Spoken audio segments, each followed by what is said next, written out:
A panic attack is a feeling of sudden fear that does not have a reasonable cause. This causes symptoms such as a fast heartbeat and chest pain. If you have multiple panic attacks in different settings, you are said to have a panic disorder. Panic disorder is characterized by repeated panic attacks, combined with major changes in behavior or persistent anxiety over having further attacks. A panic attack may be a one-time occurrence, but many people experience repeat episodes.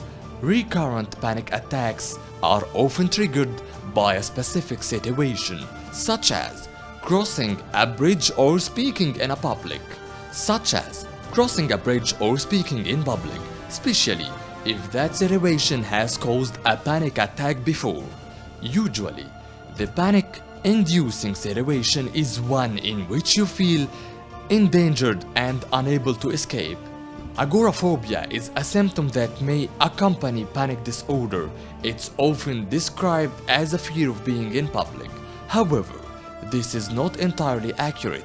Agoraphobia makes you want to avoid situations that remind you of having a panic attack. This may make you afraid of leaving home. It might also make you fear certain places. Panic disorder and panic attacks are another common symptom that you can get for people with mental health issues. They're not necessarily restricted to anxiety disorders, they can happen in other disorders as well. And what they are is the person is having an extreme reaction to some situation that they find particularly threatening. It's triggering off a fear reaction. A lot of comorbidity could happen with panic disorder, but one of the common comorbidity is the panic disorder with obsessive compulsive disorder. This obsessive compulsive disorder either started gradually, and in more than 50% it could start suddenly with panic disorder. Which one is bothering the patient more is the severity.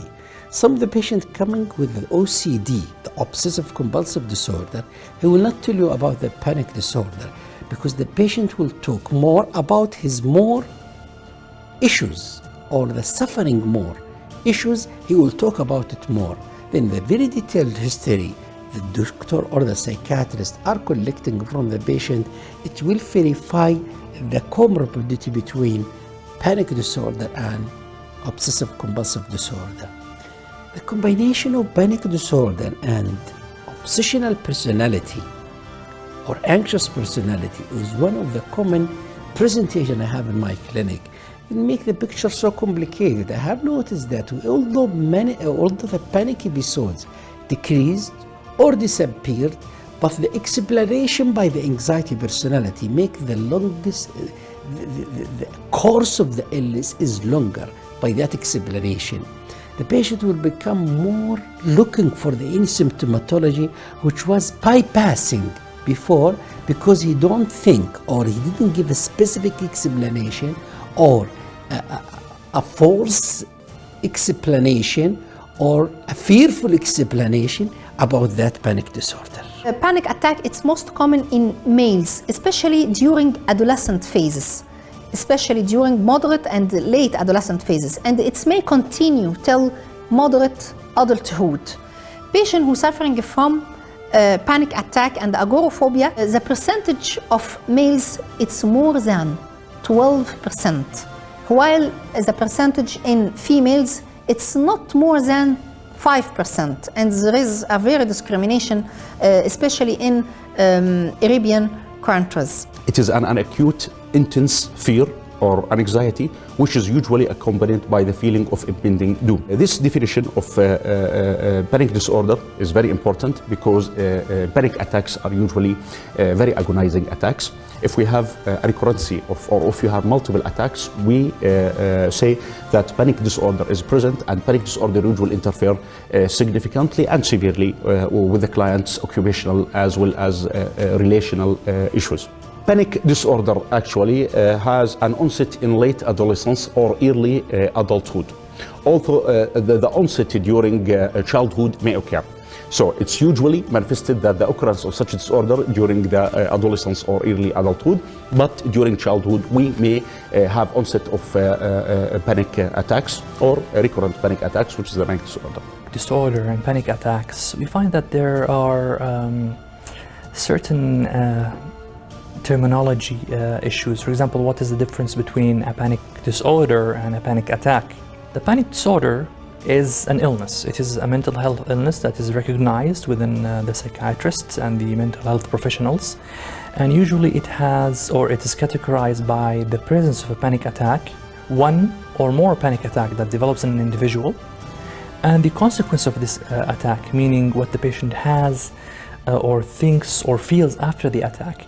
Usually the panic attack in the panic disorder is followed by a 1 month period of preoccupation about the attack, fear of having another attack, so the patient starts to have an anxiety and fear that he will develop this attack again, and so this will affect his functioning.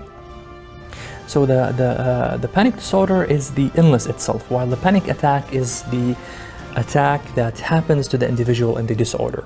Specific phobia means a fear and an anxiety of a certain object or a place or an individual or an event associated with avoidance. We've heard of the social phobia, which is fear and anxiety of the social setting and being under the focus of attention. In specific phobia, we find that there are certain places that might trigger the or that might give the patient the fear or anxiety from it. For example, there is the animal phobia called zoophobia, which is fear of animals in general. The individual cannot get near an animal, and if he is near an animal, he becomes extremely anxious. Might even develop a panic attack, and usually associated with avoidance. Of course, there are a variety of specific phobia. Even in the animals themselves, there are a specific phobia from certain or specific animals, like example, spiders or insects phobia. Other types of phobia is the needle phobia or the blood phobia. Certain individuals have fear of extracting their blood or fear of seeing a needle stuck into them. There's also the well-known fear of high places, which is called the acrophobia. Patient cannot go into high buildings, and sometimes they cannot go even into planes, and they have extreme anxiety or fear of flying in planes or going into high buildings. And these might cause negative impact into individual's life, in which he cannot really travel or leave his city or country because of this issue. So specific phobia is well known and known within the psychiatrist, and should be screened and should be treated because it will help improve the lifestyle of the individual with it. Panic disorder is a recurrent panic attacks that is not secondary to substance abuse, medical condition, or other psychiatric illnesses. Panic attack is defined as a period of intense fear that usually develop within 10 minutes, and it usually does not last longer than 30 minutes, sometimes up to 1 hour. The panic attacks could be nocturnal, and panic attacks are usually causing very significant stress to the patients. They usually seek the medical evaluation or an urgent medical evaluation, as they consider their symptoms as a manifestation of other important or serious somatic condition. About the panic disorders or panic attacks and its relation with suicide risk, during the past 12 months, a lot of recent studies has found that there is important conditioning correlationship between panic attacks and committing suicide. We can find that 1% of patients who are suffering from panic attacks, especially in adulthood, may commit suicide during the first 12 months of panic attacks. Because the first 12 months of panic attacks, it's a very important episode in patient's life, because he may think that during this 12 months, he may start to be close to death, so that he may start to make an initiative behavior toward this, and they started to make a suicidal plan to ending his life. Perhaps we also found that the patient who's suffering from panic attacks started to delivering self-harm, and during panic attacks he may losing controlling himself and started to make some sort of a little aggressive behavior toward himself. And this is a very important result by recent studies in American and some European countries.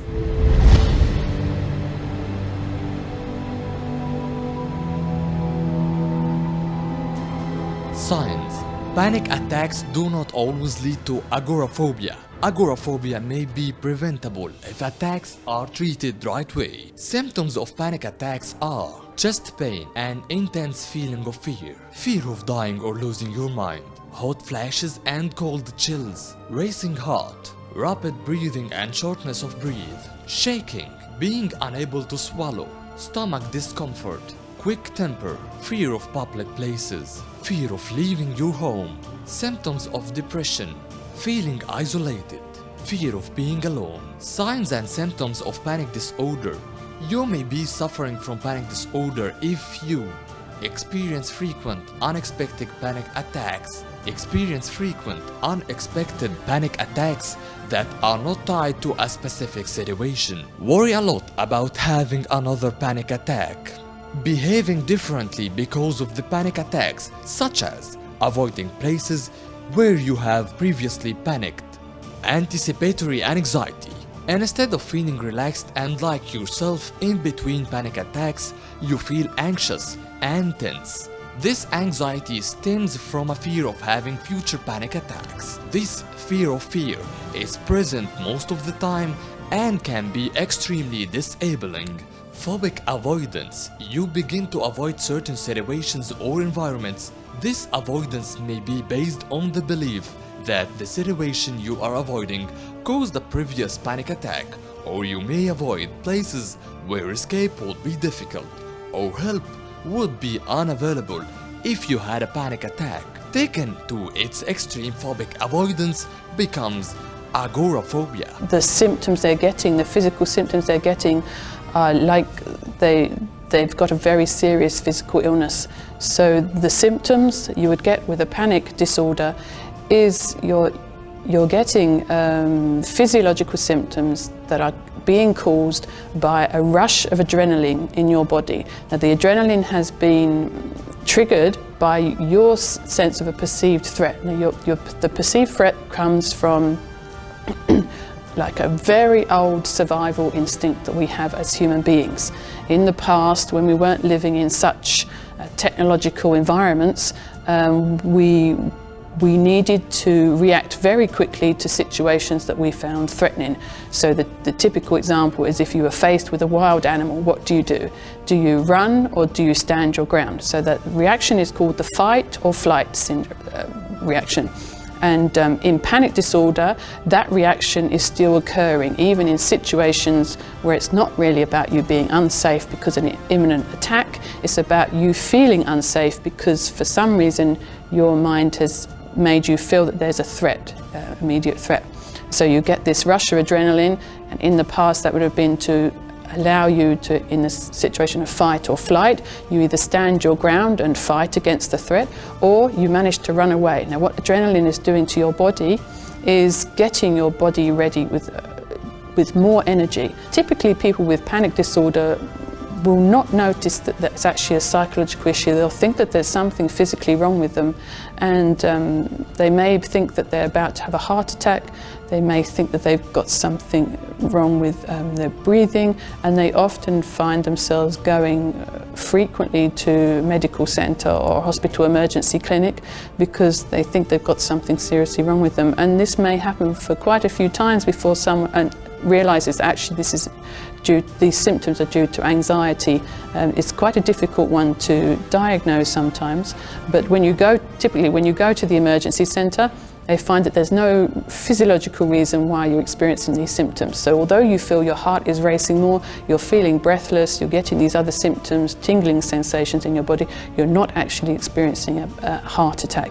And so as far as therapy for this kind of situation, you would help someone realize that the symptoms that they're experiencing are to do with panic, they're to do with anxiety, and they're to do with your old survival instinct of the fight and flight, and that there are ways to help you cope with that situation. We have certain criteria for the diagnosis of panic attack actually. There should be 4 or more of the following feature. It should be present, it should peak within 10 to 20 minutes, and usually it resolves within 20 minutes up to 1 hour.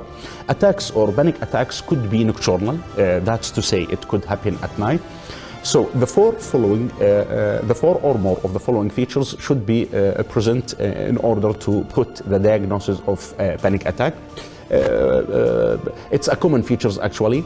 One of them, for example, is the palpitation, the pounding heart, the sweating, the tremor, the feeling of impending death, the feeling that I'm going to, for example, lose control, I'm going to get crazy, I am going to have an important negative issue that's upcoming within the next seconds or minutes. These issues are important actually in the diagnosis of panic attacks. Another issues that feeling dizzy or feeling that you are not in control of your body. Depersonalization, derealization could be present and could be one of the important manifestation actually, or diagnostic manifestation of panic attack. The panic attack is a sudden attack of feeling of extreme fear and extreme anxiety associated with somatic complaints like palpitations, dry mouth, tremor, sweating, sometimes even clouding of consciousness. And this attack usually lasts a few minutes, 5 to 10 minutes. The important thing when we talk about diagnostic criteria that we can find that there is specific physiological symptoms related to panic attacks and another psychological symptoms, as we said before, concerning panic attacks. One of the most important things is that the patient cannot taking his breath out during the panic attacks. Another thing, he can feel a chest pain in his chest. Another thing is that he feel stomach pain or abdominal pain. Another important thing that we can find that patient who's suffering from panic attacks started to have some sort of palpitations or pulse, heart rate. Another thing we can find a percentage of patients who suffering from panic attacks started to feel nausea and feeling of headaches or tension headaches, by the way. And this is important relationship between panic attacks and anxiety disorders from a side and another neurological disorders from the other side.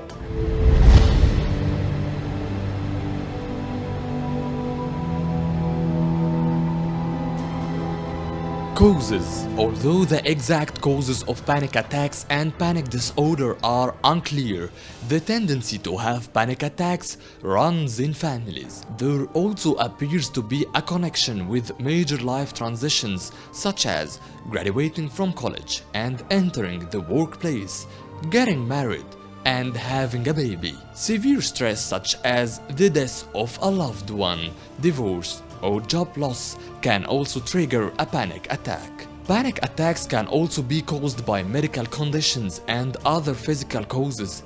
If you are suffering from symptoms of panic, it's important to see a doctor to rule out the following. Possibilities. Mitral valve prolapse, a minor cardiac problem that occurs when one of the heart's valves does not close correctly. Hyperthyroidism, hypoglycemia, stimulant use, medication withdrawal, panic disorder, Panic attacks and agoraphobia usually starts in the late teens or early 20s. However, they can occur at any age. Panic disorder is more common in women than men.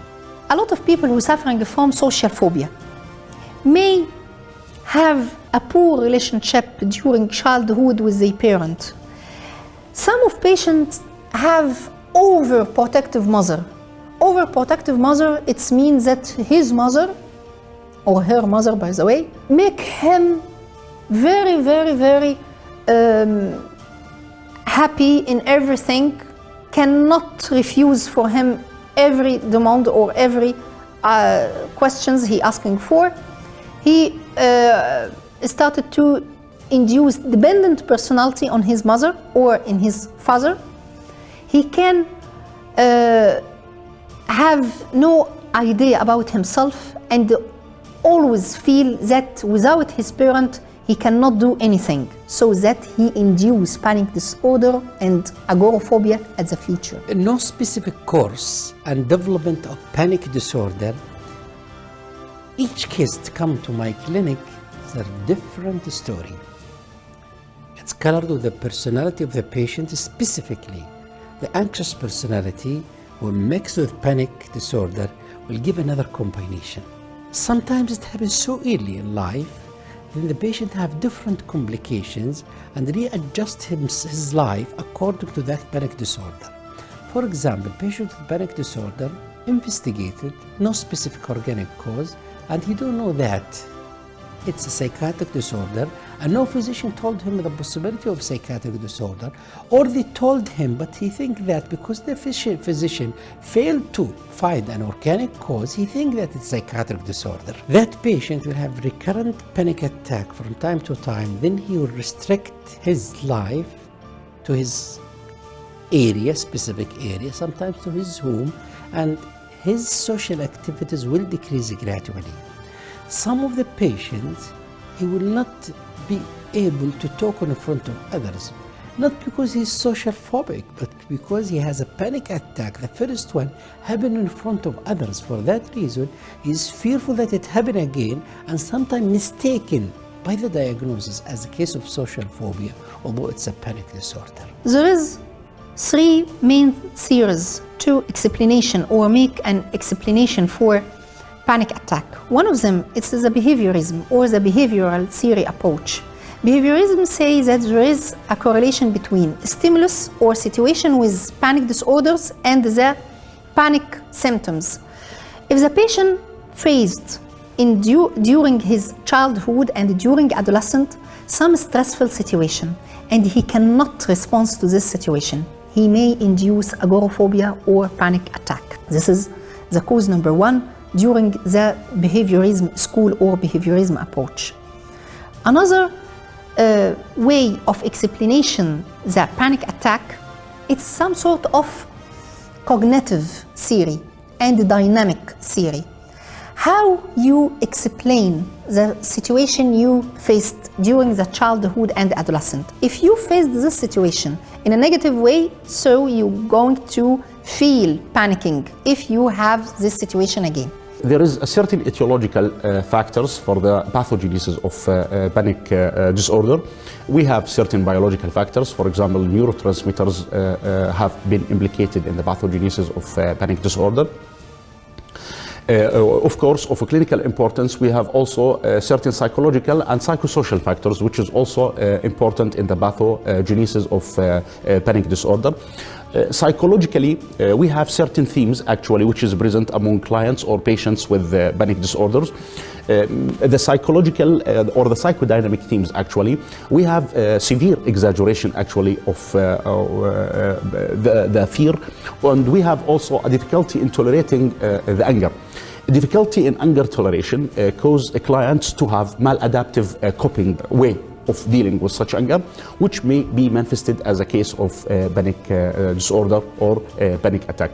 Also, we have physical or emotional separation from an important person or significant person in their childhood. So separation from significant people during childhood is estimated to be an important psychodynamic factor in the pathogenesis or in the formation of panic disorder.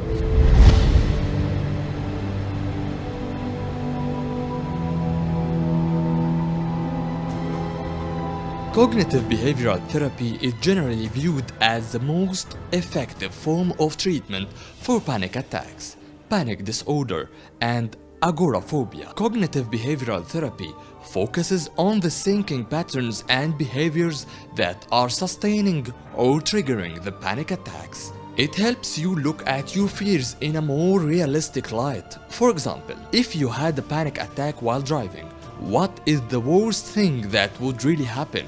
While you might have to pull over to the side of the road, you are not likely to crash your car or have a heart attack. Once you learn that nothing truly disastrous is going to happen, the experience of panic becomes less terrifying. In exposure therapy for panic disorder, you are exposed to the physical sensations of panic in a safe and controlled environment. Cognitive behavioral therapy are the most important modality in the treatment of panic disorder, but in severe forms of panic disorder, especially with obsessional personality, cognitive behavioral therapy will not be enough. You should use medications. And the medications, use SSRIs or a long list of medication with some form of anxiolytic is very important, at least for a short period in the beginning. The issue here now in cognitive behavioral therapy, one of the common mistakes, some of the patients will go to the internet, and look for different modalities and go for relaxation. And he teach himself or she teach herself about relaxation, then she use or he use relaxation during the episode of panic disorder. This is one of the common mistakes because relaxation during the episode will increase the episode, because in the episode of panic disorder, the problem that you are giving more attention, more focus on your somatic symptoms, and by relaxation you will give more attention for that symptoms. Then it's a common mistake and so wrong. It's against the presentation of panic disorder that if you go and think about the somatic symptomatology during the episode, by cognitive behavioral therapy, we should divert our attention away from our bodies, give another explanation and a long list of cognitive behavioral therapy. There are drug treatments for panic disorder, although doctors typically would prefer these days for people to have some kind of psychological therapy, because you need to learn how to manage your panic and need to learn how to cope with the symptoms better, because the drugs for panic or anxiety disorder will not help you learn to cope with the situation differently. They will just take the symptoms away. And for a long-term treatment, for long-term success, you really need to learn psychological techniques to help you lead a more fulfilling life. The pharmacological intervention for clients with panic disorder usually involve the anti-anxiety agents. Benzodiazepines actually plays a significant and important role in managing clients with panic disorders, as well as other types of psychotropic medications. Of clinical importance are the antidepressants, and specifically the selective serotonin reuptake inhibitors. There is a good evidences for the role of citalopram in the management of the episode of panic attack.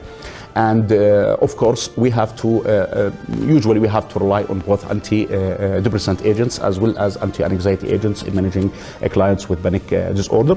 This issue is the pharmacological intervention. Of course, we have to have certain kinds of psychodynamic interventions. As we explained during the pathogenesis of panic disorder, there are certain psychodynamic themes or certain psychodynamic disturbances during the formation or during the psychological point of view that cause panic disorder. So we have to have a certain type of modification of such psychodynamic errors in order to manage clients with panic disorder. We can find that the drug treatment is considered one of the main treatment and one of the important and significant treatment. Without drug treatment, perhaps patient who suffering from panic attacks will not going to feel release or relief or cure. So that the drug treatments, it's much more important.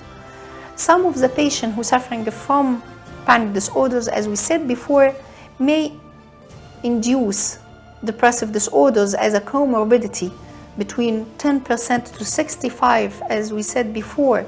And this is an important result, so that perhaps we can find some psychiatrists started to describe some sort of antidepressant to patients who are suffering from anxiety disorder or panic attacks, because there is a mood swinging or deterioration at mood, as we said before. And this is an important note.